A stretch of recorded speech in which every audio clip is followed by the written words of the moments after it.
अस्सलामुअलैकुम। आज मैं आपको एक ऐसी कहानी सुनाने वाली हूँ जो सिर्फ वाक़या नहीं है बल्कि ईमान के इम्तिहान है। आने वाले ईद उल अज़हा के इस मुबारक मौके पर वो अजीब इम्तिहान याद आता है जो अल्लाह ने अपने प्यारे नबी हज़रत इब्राहीम अलैहिस्सलाम से लिया। सालों की दुआओं के बाद जो उनको एक बेटा मिला था, आसान उसको अल्लाह के नाम पे कुर्बान कर देना। तो चलिए कहानी को शुरुआत करते हैं। हज़रत इब्राहीम अलैहिस्सलाम ने ख्वाब में देखा कि वो हज़रत इस्माइल अलैहिस्सलाम को ज़बह कर रहे हैं। ख्वाब के डर की वजह से उनकी नींद खुल गई, लेकिन हज़रत इब्राहीम अलैहिस्सलाम जानते थे कि अंबियाओं के ख्वाब अल्लाह की तरफ से होते हैं। लिहाजा उन्होंने इस ख्वाब के मुताबिक अमल करने का इरादा कर लिया।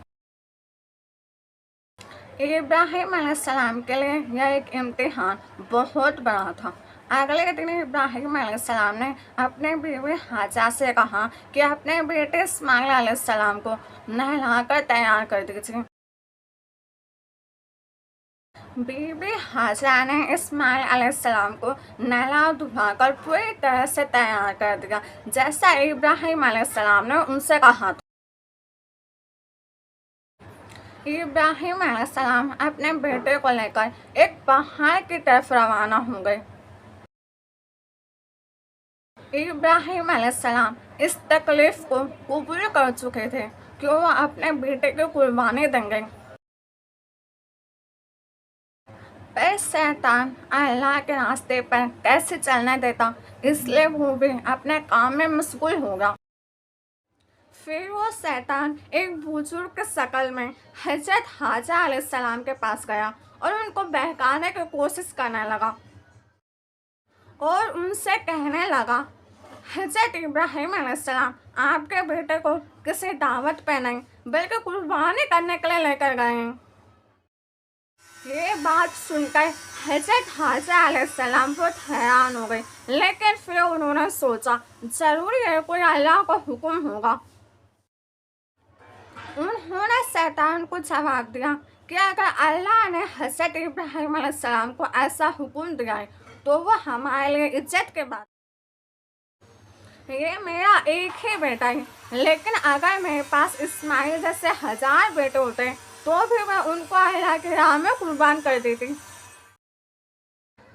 जब शैतान के सारी कोशिशें हजरत हाजा अलैहिस्सलाम के आगे नाकाम हो गई तो उसने हाँ नहीं मानी। वो सीधा हजरत इस्माइल अलैहिस्सलाम के पास गया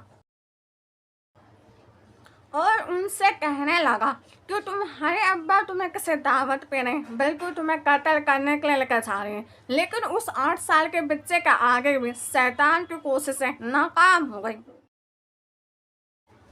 कितनी हुस्न से बात है, उस 13 साल के बच्चे ने अल्लाह के लिए शैतान को ठुकरा दिया। अब शैतान के पास अगर कोई रास्ता बचा था तो सिर्फ इब्राहीम अलैहिस्सलाम को बहकाने का रास्ता बचा था। वो उनके पास गए और उनको बहकाने लगे, यह बेटा तुम्हें इतनी मिन्नतों के बाद जाके मिला है, अगर तुमने भी इसे कुर्बान कर दिया तो बुढ़ापे में तुम्हारा सहारा कौन। और अगर अल्लाह ने यह कुर्बानी कबूल नहीं की तो तुम्हारा कितना बड़ा नुकसान हो जाएगा। शैतान उन्हें तरह तरह से बहकाने की कोशिश करता रहा और आखिर में हजरत इब्राहीम अलैहिस्सलाम ने पत्थर से शैतान को मारा। और यही वजह है कि जब लोग हज करना चाहते हैं तो शैतान को पत्थर से मारते हैं। शैतान के वहाँ से जाने के बाद इब्राहीम अलैहिस्सलाम ने अपने बेटे को सारी बात बताई। इस पर हजरत इस्माइल अलैहिस्सलाम ने जवाब दिया, अगर यह अल्लाह का हुक्म है तो उनसे हर तरफ से कबूल है। उन्होंने कहा कि आप बस मेरे हाथ पैर बांध दीजिए और अपनी आंखों पे काली पट्टी बांध लीजिए, क्योंकि जब आप मेरे गर्दन पर छुरी चलाएं तो आपको तकलीफ ना हो। इस्माइल अलैहिस्सलाम ने अपने वालिद से फरमाया, जब आप मुझे ज़िबा करने लगे तो मेरे पेशानों को ज़मीन पर रख दीजिएगा ताकि आपको मेरा चेहरा ना दिखाई दे। हज़रत इब्राहीम अलैहिस्सलाम ने अपनी आंखों पर पट्टी बांध ली और उनके गर्दन पर छुरी चला दी। उन्हें एक बच्चे के चीख के बजाय एक दुम्बे की आवाज़ सुनाई दी। जब उन्होंने आंखों से पट्टी खोली, जब उन्होंने वो मंजर देखा तो वो हैरान हो गए। उनके बेटे की जगह एक दुम्बा कटा हुआ था और हज़रत इस्माइल अलैहिस्सलाम दूर खड़े मुस्कुरा रहे थे। अल्लाह ने हज़रत इब्राहीम अलैहिस्सलाम को आजमाया और जो उनका इकलौता बेटा था वो उसे कुर्बान करने के लिए राजी हो गए। और वो बेटा भी उनको 86 साल की उम्र में बे औलाद रहने के बाद जाके मिला था। अल्लाह ने हज़रत इब्राहीम अलैहिस्सलाम से उनके बेटे को नहीं छीना, बल्कि उनकी जगह जन्नत का एक खूबसूरत दुम्बा कुर्बान कर दिया। इसके बाद से अल्लाह ने हज़रत इब्राहीम अलैहिस्सलाम की सुन्नत को आज तक जिंदा है। सारा अलैहिस्सलाम की अजमत और नेकी के बदले अल्लाह ने उन्हें एक और बेटे से नवाजा। फरिश्तों ने हज़रत इब्राहीम अलैहिस्सलाम को सलाम किया और उनको बेटे इसहाक अलैहिस्सलाम की खुशखबरी दी। इस पर सारा अलैहिस्सलाम हैरान हो गए। उन्होंने कहा कि मैं तो एक बाँझ हूँ और मुझे बच्चा कैसे हो सकता है। फरिश्तों ने फरमाया, अल्लाह के इस फैसले पर ताज्जुब न कीजिए।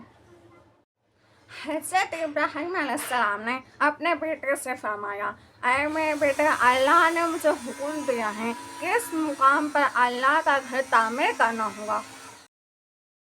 हज़रत इब्राहीम अलैहिस्सलाम और हज़रत इस्माइल अलैहिस्सलाम ने मिलकर काबा की तामीर की। जब वह बैतुल्लाह की बुनियादों को बुलंद कर रहे थे तो दुआ मांग रहे थे। तामीर के वक्त अल्लाह ने जन्नत से एक पत्थर भेजा था। इस पत्थर का नाम हजर अस्वद था और यह बिल्कुल सफ़ेद था, लेकिन लोगों के गुनाहों की वजह से यह काला हो गया। इब्राहीम अलैहिस्सलाम जिस पत्थर पर खड़े थे तामीर के वक्त, वो पत्थर पिघल गया और हज़रत इब्राहीम अलैहिस्सलाम के पैरों के निशान उस पत्थर पर छप गए। इस पत्थर को आज मुकाम इब्राहिम कहा जाता है और आज भी लोग इस पत्थर को देख सकते हैं। इब्राहीम अलैहिस्सलाम अरफात के पहाड़ पर जाए और वहाँ से उन्होंने आवाज़ लगाई, लोगों बैतुल हरम का हज करो। इसकी बरकत की वजह से अल्लाह ने लोगों के दिलों में हज और उम्रा को ख्वाहिश पैदा कर दी। इसी वजह से दुनिया का हर मुसलमान हज करने की ख्वाहिश रखता है। यह वाक़या हमें सिखाता है कोई भी चीज़ हमारे कितने करीब और हमारे लिए कितनी मनपसंद हो, उसको अल्लाह के लिए कुर्बान करने का जज्बा रखना चाहिए। आपको वीडियो अच्छे लगे हो तो चैनल को सब्सक्राइब कीजिए और लाइक कीजिए।